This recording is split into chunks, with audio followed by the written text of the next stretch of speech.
I can't stand having a person this poor in my home any longer. Leave. Wait, what are you doing? Please stop.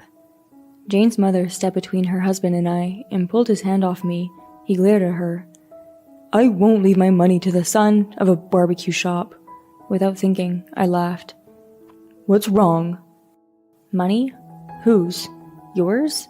You make less than my dad, though. Can a politician make nearly $6 million a year? There's no way. I'm currently helping out with my dad's business. He runs a barbecue restaurant. My aim is for people all around the world to learn about my dad's barbecue. What encouraged my dad to start this business was my mom's sudden death. It was when I was in middle school.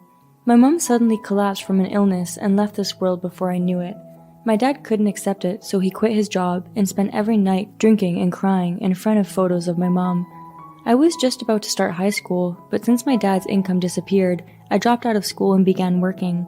Seeing me working so hard, my dad returned to how he used to be and opened up his barbecue business. Through my other jobs, I learned business management skills and accounting, which I brought into my dad's business.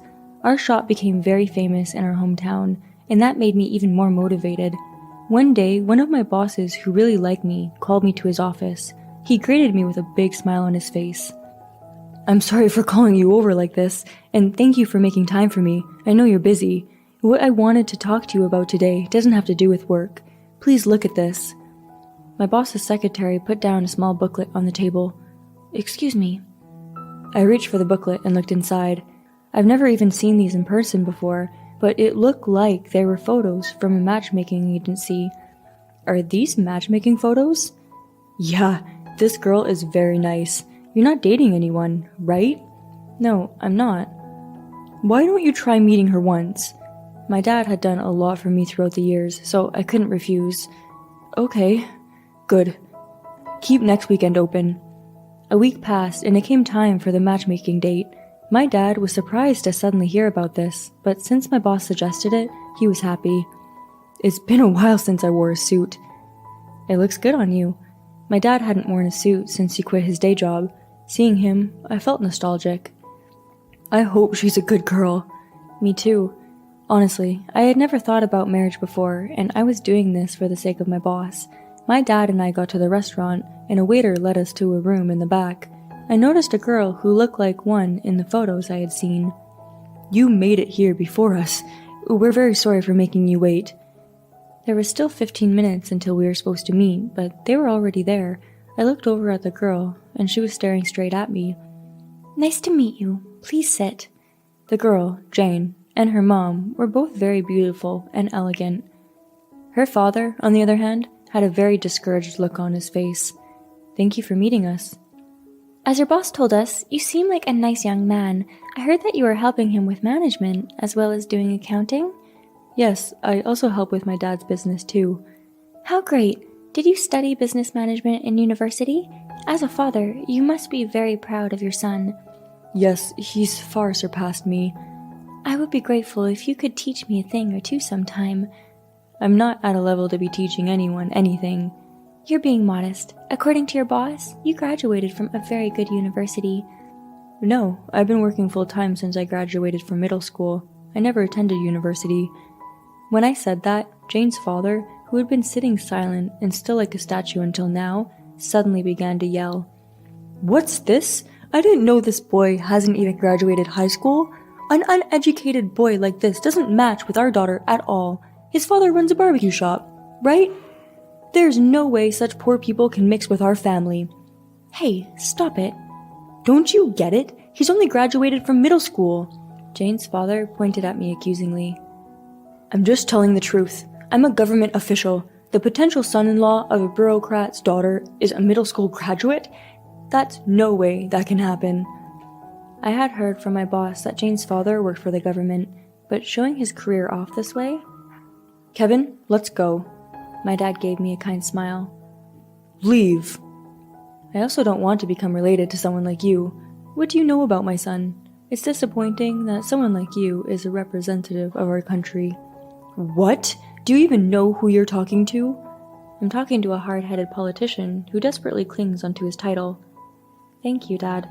I'm fine with us leaving, but is this really okay with you? You two really are the same. I don't care about either of you. Really? In that case, we're leaving. Please wait. Just as we were going to leave, Jane stopped us. Let me apologize for my dad. I'm really sorry, but I want to get to know Kevin more. I couldn't believe it. What more did she want to know? She looked serious. Dear, please leave. What are you two saying? This boy doesn't deserve any of Jane's time. Dad, you're just being embarrassing, so please be quiet. Stop ignoring my feelings. She's right.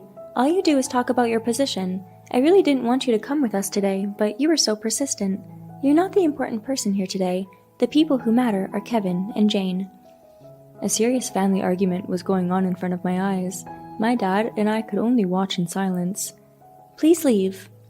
Frustrated and shocked that he was attacked by his wife and daughter, Jane's father left the restaurant, repeating to himself, "It's not my fault." I'm sorry that you had to see something so embarrassing. No, don't worry. I was also rude to your husband. You weren't rude.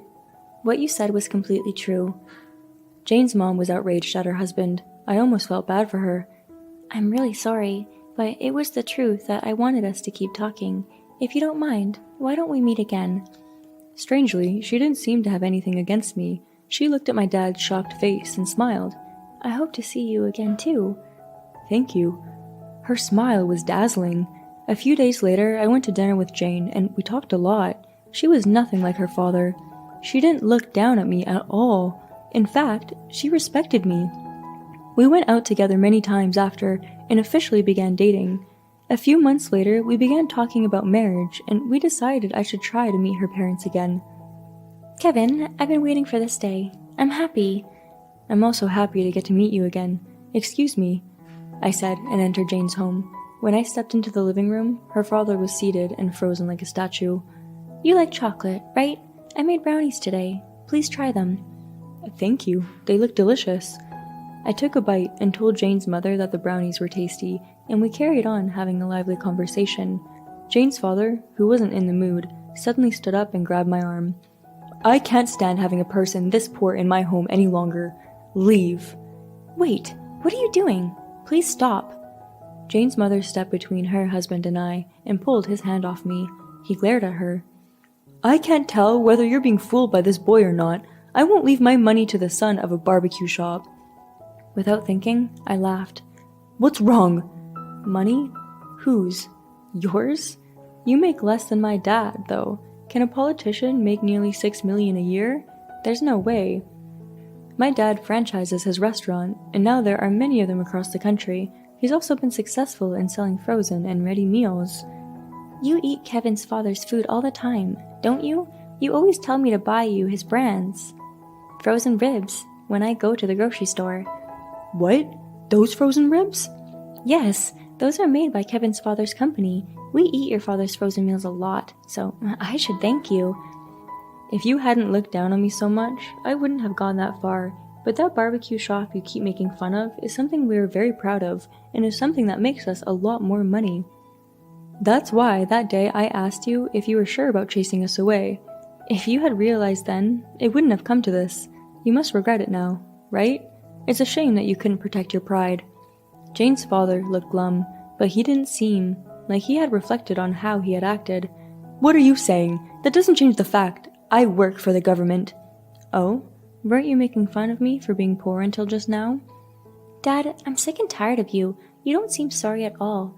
In that case, how will you feel when you see this? Jane put a photograph on the table. When Jane's mother and I looked at the photo, we were shocked. The photo showed her father walking together with a young woman. Overcome with anger, Jane's father quickly snatched the photo off the table.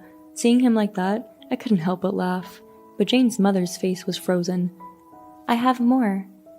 Jane took out another photo and her father snatched it away. She took out yet another, and he did the same. She then took out a bunch of photos and threw them up into the air. The scandalous photos scattered and fluttered everywhere. Her father's face went chalk white. You're disgusting. You've been cheating on me all along? No, there's some sort of mistake. That was just a meeting with some other politicians. Stop using innocent people for your excuses. The only people in those photos are you and that woman. No, if you listen to me, you'll understand. From what I heard later, Jane's mother had been suspicious of her husband's affair for some time now. Jane's mother told Jane, who then hired a private investigator. And you say you work for our country's government. How embarrassing. No, there's a reason. Stop making excuses. It's getting painful to watch. It's true you have an impressive academic background. The amount of effort you put into graduating from the top university in the country is amazing. But what is this? If people find out about this, how will you continue being a politician? It's pathetic. And if you can't be a politician anymore, what will you do? You can't do anything. Not that your academic history means nothing, but I respect people who live thanks to their own efforts. Yeah, exactly.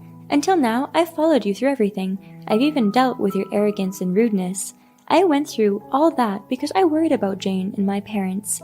But you, do you really think you got here because of your efforts alone? That's not true. My parents have helped you a lot throughout the years. What a shame. Today, you're losing your family and the people who backed you all this time. Jane's father was a politician, but he didn't get there only because of his own efforts. What propelled him to his position was the help of Jane's grandparents from her mother's side. Jane's father was overly confident and his reputation wasn't great. He was even shunned by younger politicians and colleagues. A few days later, Jane's father quit his position because rumors had spread about his affair. The woman he was having an affair with was a staff member of his, and he couldn't take the way his colleagues all looked at him when they found out. Of course, Jane's parents got divorced. Jane's mother claimed a huge amount of money from her ex-husband in alimony, and her father left his position in the middle of his career because of his affair. His pride made it very hard for him to find a new job. I've heard that he's now been working as a dishwasher at a restaurant. Jane and I decided to get married that year. After getting married, I planned to move in with Jane and my mother-in-law-to-be. Now that her father is out of the picture, Jane suddenly felt like her future was very bright. She's looking forward to her new life. Jane's father was good at studying, but he had zero life skills. I guess this is what happens when you forget to be thankful for the people who've helped you throughout your life. That is something we should all learn from. At least Jane's mother is a wonderful person. I hope that Jane and her mother live happy lives from now on. Thank you for watching. Did you enjoy today's story? Please subscribe to our channel for more. See you next time.